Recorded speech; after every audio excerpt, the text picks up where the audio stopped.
versus full throttle crowing of the reed. How does it take the air? What is it doing? You're looking for, does it have rattle or not? Is it super vibrant, or do we just get a double crow, or do we just get a single crow? I would like to be able to make my reed probably like 95, 96, 97% of the way there just with the crow alone. So I was very lucky to have so much information to be able to do that so early. Could I ask you a question to elaborate a bit more on when you talk about the rattle of the crow or crowing full throttle? What do you mean by rattle versus the octave C crows? If you visualize it, it's almost like a tree or something. So when you crow a reed, I like to start either with an articulated attacker or aspirated in the position I play it. So that's usually going to give you one sound, one C. As soon as you start choking up, eventually that low crow, that second C, is going to start coming in. And then after that, the way I visualize it, that's that kind of, on a reed that is rattling, as we call it, that crow splits from two sounds, the two octaves, to many sounds, and you get kind of a barnyard crow. Yeah. So yeah, that tells me that reed's going to be good to go for a hoedown. But I'm maybe not for Brahms. Yeah, for me, I'd like the reed to be a little bit more refined.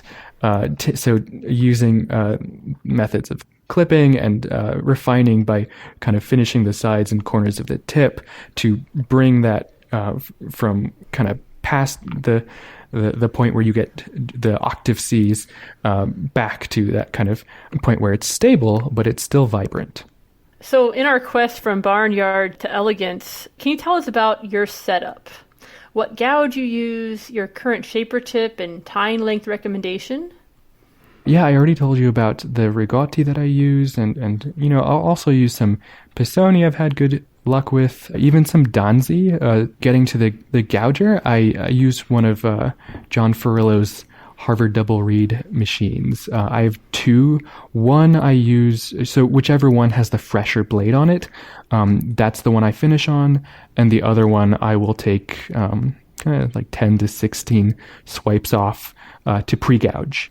My shaper tip right now is a modern Gilbert one. I used to have some older shapes that I liked. The older Gilberts tended to be a little bit wider, so you get a little bit more depth, but you also have to kind of balance you don't want it to be too flat. That's always a danger in a shape that's a little wider versus a shape that's a little bit narrower. Again, all a spectrum. So yeah, I use a Gilbert that is a little bit more narrow. Sometimes I kind of wish I could get a little bit more depth out of my shape. And I tie that to 73.5. Measurements in my gouged cane, I usually shoot for 59 in the center, 48 or 47, or even 49 on the sides. Mm-hmm. And I just think it's amazing that we live in an age where these greats have come before us, like John Mack, John Ferrillo, Joe Robinson, also all these people who just worked and spent decades and hours on these gougers, and now you have information that lets you know within the precision of 1/100th of a millimeter what you should be shooting for. Oh, yes. We owe a lot to these people who have researched this, and now we're the lucky recipients of all this information. Absolutely. What about staples? Do you use 46, 47? I use 47 millimeter, usually Glow-Tan staples or Stevens staples. I'm still experimenting with what number of Stevens staples. I'm not quite solidified on what works best for me, but I really do like the Glow-Tans, and I find, my mandrel fits both of those staples, or those staples fit my mandrel both very well. I think my mandrel's a Glow-Tan. So in the shape of a staple, I really want to be looking for something that's not too small and too round. When the bore of an oboe gets smaller, the tone doesn't always become more focused. John Ferrillo can tell you. You just get a lot of flatness. So something that's not too small, something that's also not too large, and something that's more on the side of elliptical in the shape when you're looking straight down at the tube, versus something that's round. Is there any other equipment that you want to share with us today? I guess we haven't talked about knife sharpening. I use John Ferrillo's jig system, which sets the knife at a consistent angle for you, so the human error doesn't have to factor into the angle that you're putting the knife onto the sharpening stone. So I've found that to be kind of the easiest way to get a really good edge. But interestingly enough, I feel like knife sharpening is kind of the one thing where it really doesn't matter how you get there. What matters is that it's wicked sharp.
Well, you've given us so much great advice throughout this interview already. Is there any advice that you might give to a younger version of yourself, Nick? Oh, sure. I think in inexperienced reed makers, you can usually find that there are two categories. Chronic overscrapers, people who are, just taking off cane left and right and losing corners and chunks out of the tip, and chronic underscrapers. And I definitely belonged to the latter category. I would always err on the side of scraping a little bit less, letting my teacher finish a little bit more, bringing something into reed class on Saturdays that was usually quite unfinished. So I think my advice for myself is simple. Just go for it. Scrape a little bit more. You'll ruin more reeds, but the sooner you ruin one, the sooner you can learn and move on to the next one. Right. There's so much in the learning process there. Mm-hmm.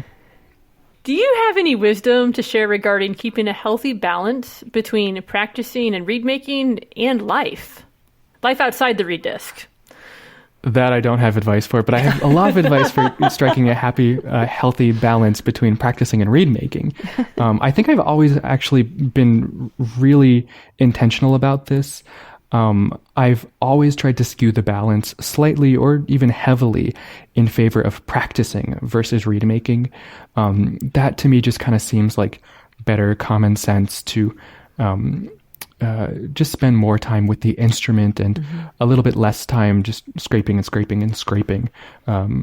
First of all, just so you know what you're looking for in a reed and what you have to do musically and how that relates to your reed making. But the first step is just to separate the practicing from the reed making. As I was talking about before, that work of kind of scraping, finishing, playing a little bit, scraping a little bit more, breaking in, scraping. That to me is reed making and not practicing. You have to be very careful of those two things blending together, because then you're not going to get a whole lot done in either camp, reed making or practicing. So yeah, it's about separating practice time from reed making time, figuring out the times of day that best work for you to practice, and figuring out the times of day where you're most efficient making reads. I like to kind of strike something maybe even a little bit better than 60-40, 70-30 practicing to read making. But you also have to be smart about what the situation calls for. If I'm in an emergency, gotta get a read going. If I'm not in an emergency, maybe spend some more time doing long tones. I do a lot of writing these down and planning my practicing. I've practiced journals dating back to probably 10 years ago now to high school. Wow. Do you ever go back and look at them to kind of see trends? It's interesting to see kind of what I spent time on and what I was focusing on. Right now, when I'm practicing, I try to practice skill first, rep second. So I'm practicing the skill of just making a really, really beautiful note beginning, a really gentle, quiet note beginning. And, maybe that day I happen to be playing Dvorak 7 or something. Maybe a different day I'm working on the same skill, but that's just a long tone or something. Speaking about repertoire like Dvorak 7, when you got to Denver and started playing with the symphony there, what sort of adjustments did you have to make for high altitude second oboe playing? I think what I've found now that I've been in the orchestra here and living in Denver for a few years now is that I've actually kind of gone back to a lot of what I was doing before I was up at altitude. And when I first got here, there's kind of that urgency, like I have to blend in, I have to change everything, I have to, be the best colleague and the best oboist that I can be. I'm in my tenure review and whatever. So I was always willing to try and change maybe too many things at once. I initially was trying to use the same shape, but tie it a little bit shorter. So shorter tie length, larger opening. And I should just clarify, when you take a reed from sea level up to altitude, you just get less vibration, less opening in the reed. It's just going to be stiffer and sharper and kind of more wimpy. So you have to combat that in some way.